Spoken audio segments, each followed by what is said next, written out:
Hello, I'm Kate McKay, and welcome back to another episode of how not only to survive, but thrive during these really challenging times. Today, I'm looking forward to speaking with Geoff Turke.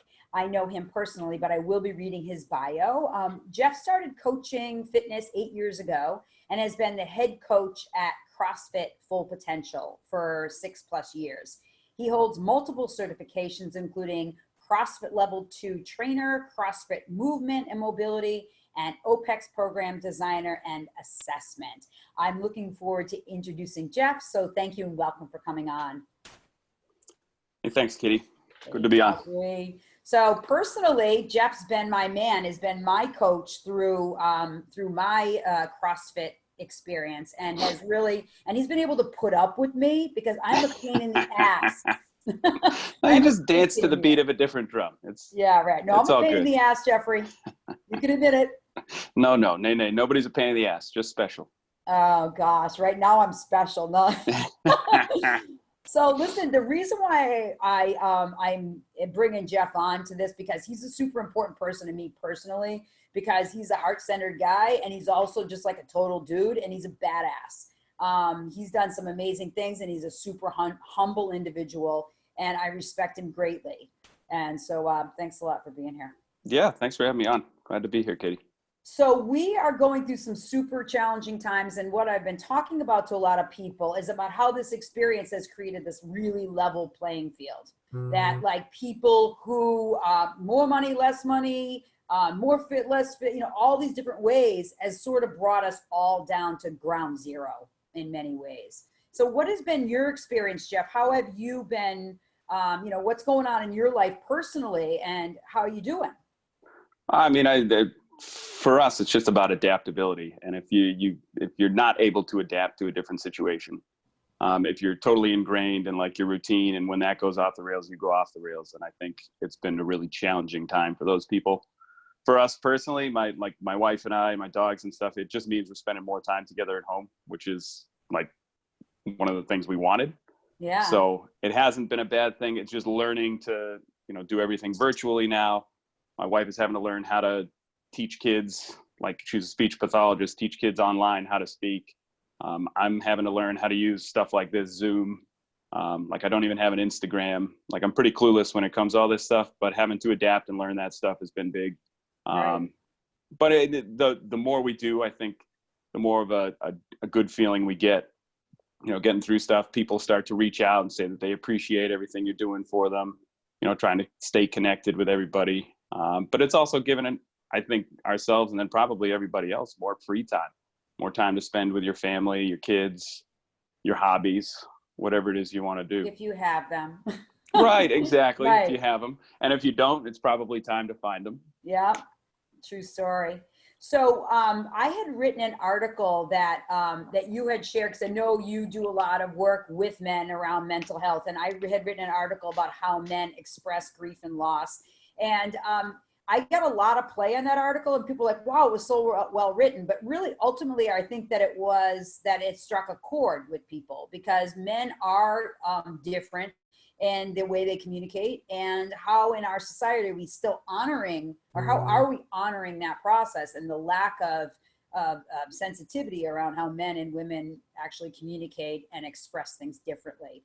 So I would just love your perspective, because I know you've had, you're, as I said, a dude, a guy's guy, but very heart-centered at the same time. So I'd love your expression of how we can support people now, but also from your own individual experience.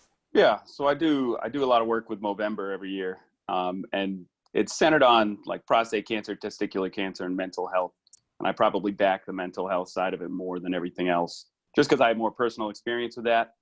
But what you wrote pretty much encapsulated the problem, is that men don't express grief well at all if they express it, and having any sort of like base to kind of fall back upon for a lot of guys just isn't there. It's non-existent. So, for me personally, I had to come to a place in my life where I had that base, and you kind of have to force yourself to open up and trust people.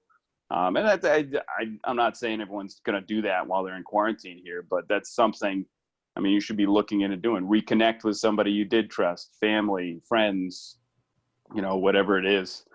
Because when you hold all that stuff in, especially now when you're secluded socially from people and there's no outlet, like you can't go to the gym for an hour. You're not going out to watch a movie or go to the bar with your friends. Like you need to find a way to stay connected and find a way to like keep yourself sane, especially if you're on your own, don't have any pets or any children, wife, anything like that. I can only imagine how lonely it gets. Right. And so I think it's even more important now because you'll start to feel shut off pretty quick. And we're hearing, oh, well, the elderly are all shut out and all of this thing, they're living alone. But there are a lot of men that are by themselves and don't have, I mean, that's what I've been doing. I've been checking into my guys that I know are single because I know they're by themselves. And if in our culture where men are defined by their fitness or their sexual prowess or their work, what do they have? They no longer have sports, right? They no longer Right. have their work identity. And so, yeah. So how did you, like, what was that catalyst for you to learn the importance of that and to be able to stand in for people in that space? I think so. Back when I was about 20 years old, my father killed himself, and it didn't really resonate with me at that point in time. Like I didn't really understand what was going on. Like I was still basically a kid at that point. And I've kind of not necessarily come to grips with it, but mostly like come to understand what it is that causes that. And you start to realize like there are ways to prevent this. It's not just like, hey, you're sad, you're going to be sad, and this is the only way out. It's, hey, there are resources out there and you can be a resource yourself. Like you can be somebody that you can just say, hey, reach out to me whenever you want. And you know, a couple of my friends and I who do this Movember thing together, we are that for people and we offer that. And you hear stories from people about how, hey, that really helped. And it was nice to know this resource was there or you guys were there for me when we needed it. And I think for me, realizing that you, even on a small scale, like you can have an impact with just one person. Like, sure, we raised, I don't know, like $30,000 this year, which was big for us. It's the most we've ever raised. Which is great to be able to donate money to the programs that help with this, but just helping somebody one-on-one, I think is a little more important because you can see the effects of that. You can see the change in somebody's mood and you can see like what they post on social media goes from like, you know, sad videos and sad songs and woe is me to like, hey, I went hiking today and I, you know, got a puppy and I've been going out on dates, whatever it is. And so it's nice to see that effect on people. I mean, you won't see as much of that now, but encouraging people we know to find a new hobby or like. Were you always so empathic, Jeffrey? No, 100% not. Like I was growing up, it was don't cry. It was this, you know, like men do this and that's all they do. And men play sports and join the military and all this stuff. And I would say I was probably in touch with my emotions, but I never like let that stuff out. It didn't, and it did. I would say at this point, I still don't like just let it out to anybody, but I do have resources. Right. You know, I'm not going to like, I don't post on social media. I don't like complain about stuff, but like if I have a problem, I can tell my wife at any point. And she just listens. I think that what you're saying is so important for people to hear because I think that when we think of ways and you're tapped into emotions and all that stuff, it doesn't have to look the way that necessarily we're modeled in our society is to just blab and talk and this and that. Sometimes it's just an inner sense of knowing and paying attention and staying tuned with what's going on inside of you and being man up enough to know that you have to be aware of what other people are experiencing around you. And I think that's what you certainly represent to me. It's not like you're a super effusive guy, but I know you care about me. And, you know, honestly, I never heard you say that your dad took his life. I'm really sorry about that. That's clearly something. Oh, it's all good. But yeah, that's not something I just like blab about it. But at the same time, I'm not afraid to talk about it. Mm-hmm. Like it's stuff like that. I feel like you should be able to talk about. Right. Because like I said, if you lock that stuff up, it's just going to eat away. Yeah. You know, so I make an effort for my support system to make sure that I talk about these things because I don't want to be that person who locks it up and either lashes out at somebody or just doesn't take care of the problems that I have going on. So what do you have, what concerns you right now with what's happening for people's mental health right now? And then ultimately what I want to do is talk about some strategies, but what is your concern right now for people, and maybe men in particular, Geoff? I honestly, as much as like most guys wouldn't say it, I think it's a social aspect of things.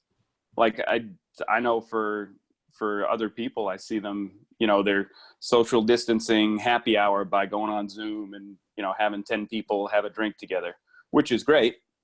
But, you know, for guys, I doubt they're doing that, you know, and like I said, they're social resources, video games or something like that. And I don't think it's enough, you know, there needs to be something where they're comfortable, you know, even going out to a park where there's other people there. You don't have to be that close to them. You can be out in the open air, but get out, get some fresh air, work out, because the endorphins you're getting from that hour of socializing at the gym are still going to be beneficial, even if nobody else is there. You'll feel better. Like there needs to be something you do in the morning, like some sort of routine, even if you still have to work from home. You know, wake up, make your bed.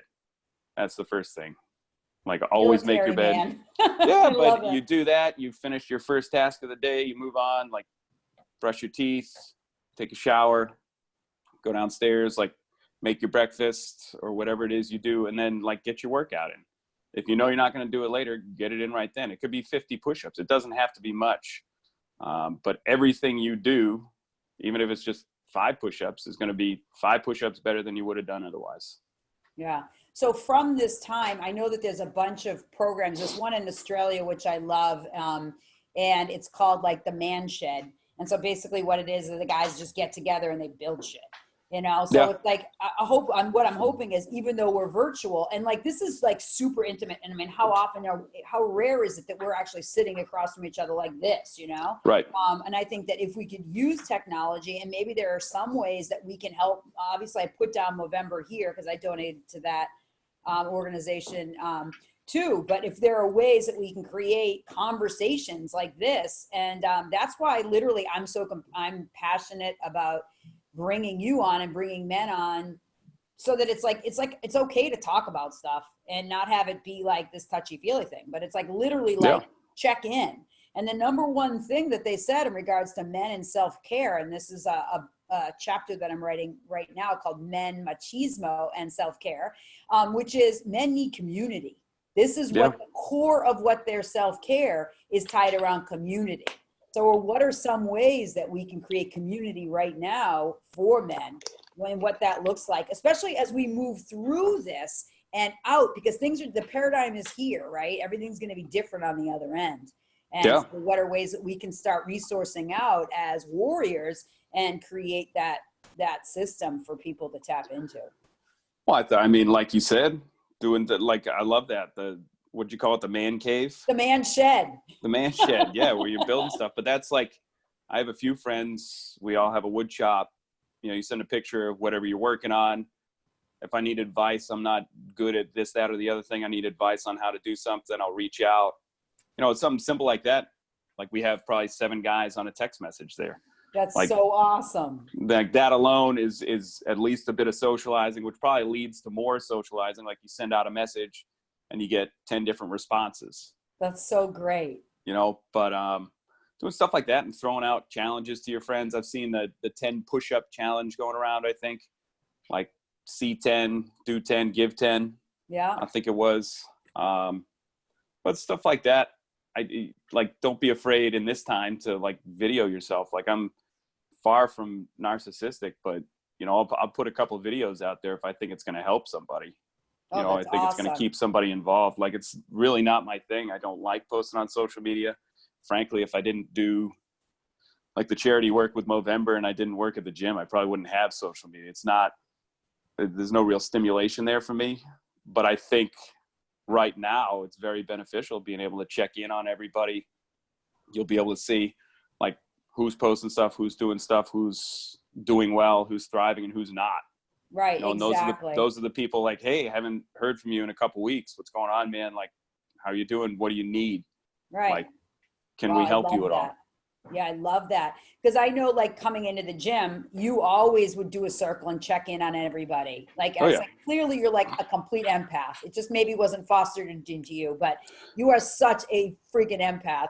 So you always were aware of everyone's energy. And I think that this is a weird platform for you initially, but I'm thinking that this is a great place for you to tap in, because it's not, if you know that it's not about you, if you know that you're only doing it because you want to make sure 2 feet on the floor every morning that you're reaching as many people as you can. That's my story right here. I could easily be tucked up in bed and be like, I don't know what's going on. But I'm like, damn, 2 feet on the floor. My commitment to touching people and making sure people are okay and they have the strength and the fortitude to go through this is the reason why I'm up and talking to you. Yeah. Yeah. Yeah, no, for sure.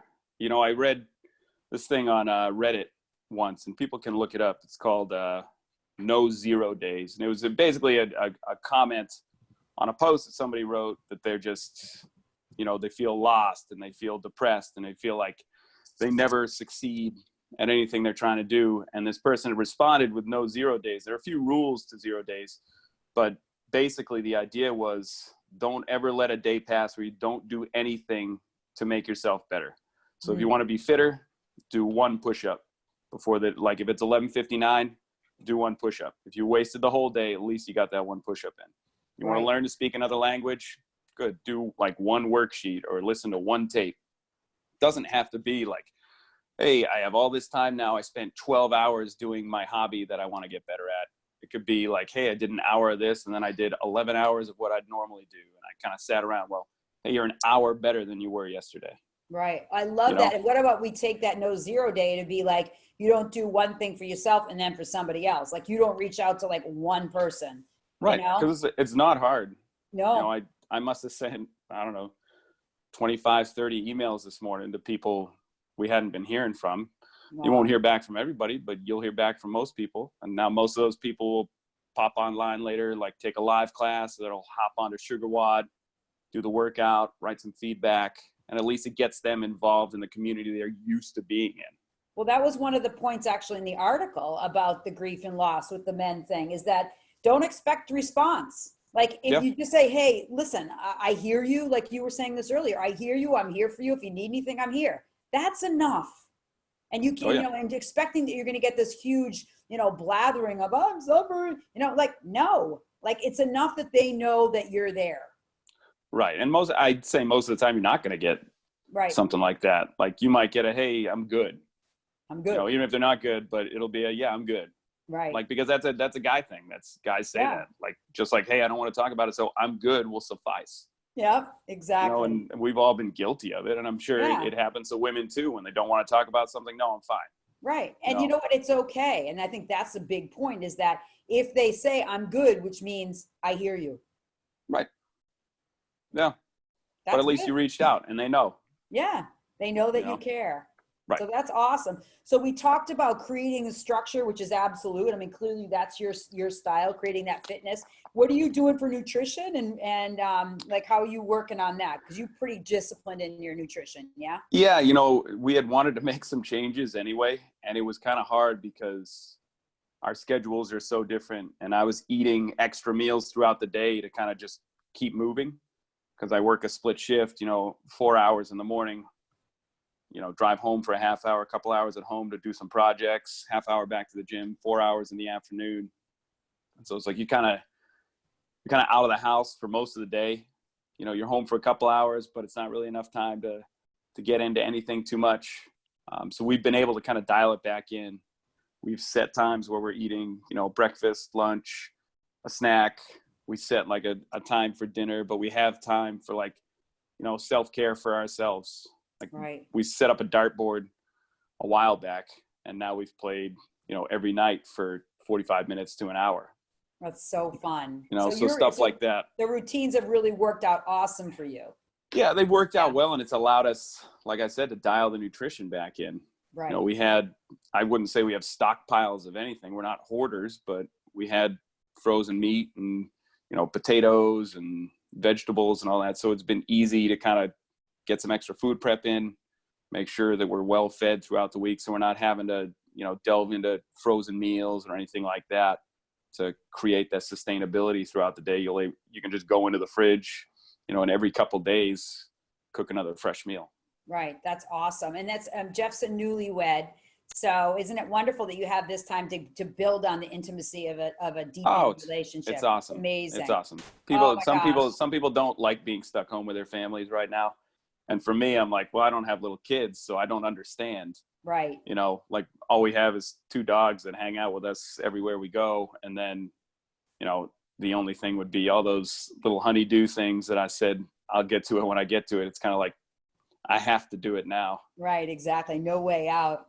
So Yeah. what would you like to we'll wrap it up soon, but what would be something that you would want people to know, whether it's your passion around, and I typed in the Movember project so that people will have access to that, and I'll share links when I put it on YouTube so that people will be able to donate to that, and I highly recommend it. And again, we'll share your links to your videos so that people can also see what you're doing. And if you did you get a Instagram account yet or no? No. Okay. I'm still holding out. Okay. You can All just right. you can link the gym and they can see all my stuff on there. Okay. Yeah. Well, I recommend that, and we will link that for sure. So just any parting words, Jeffrey, would be super awesome as we wind up. Yeah.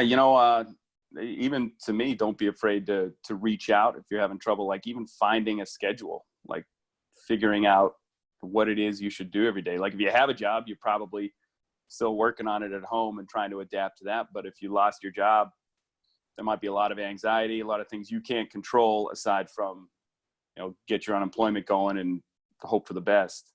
So if you're looking for stuff, like find something to do, find a hobby. Like Amazon's still delivering stuff. You could learn a new skill. You could get into an old skill. You could start running. You ever wanted to run a 5K, a 10K, a half marathon? Now's a good time. There's numerous programs online, but there's got to be something as an outlet for you aside from just like sitting around with the woe is me. Right. And also in those activities, you're also is your puppy there? Yeah. Mine's going crazy over here. She's probably lonely with Mr. Jim. Yeah, she does miss the gym. I'm sure she does. But the thing is, though, too, when you're doing those hobbies and you're doing those projects, you're also learning more about yourself from a personal development standpoint. And a lot of times through those activities, you are actually growing, not just in learning French or doing your splits or whatever it is that you're doing, but you're learning about who you are in that process. Right. And that you can't, there's something that's just, it's so important right now. Yeah. And then completing a task or a project or something. I don't know a single person that doesn't feel good about themselves when they complete something. You do something, you do it well. Maybe it's not perfect, but it doesn't have to be. Mm-hmm. Do something, do it well. You'll feel better. That sense of accomplishment might last for days. It might last for a few hours, but at least it's there. Yeah. And we'll just go on that premise of the no 0 days. Really, that's super important. And I think that I'm going to use that and say no 0 days. If I haven't reached out to, I'm going to set a number. I'm going to say 5 people I like that I'm texting or whatever. Say, how you doing? I'm going to set that as an intention. I really appreciate you sharing that. Yeah, that's great. Yeah, that's awesome. Don't be afraid to look that up. I can't do the whole comment justice, but there's like 4 rules to it. It's really, really cool. Yeah, I'll find that link and maybe we'll create something of our own, Jeffrey. Yeah. And so in parting, just if anyone is listening to this and feels alone or doesn't feel supported or feels like they're lacking community, know that there are people out there that will support you. You can certainly reach out to me or to Geoff.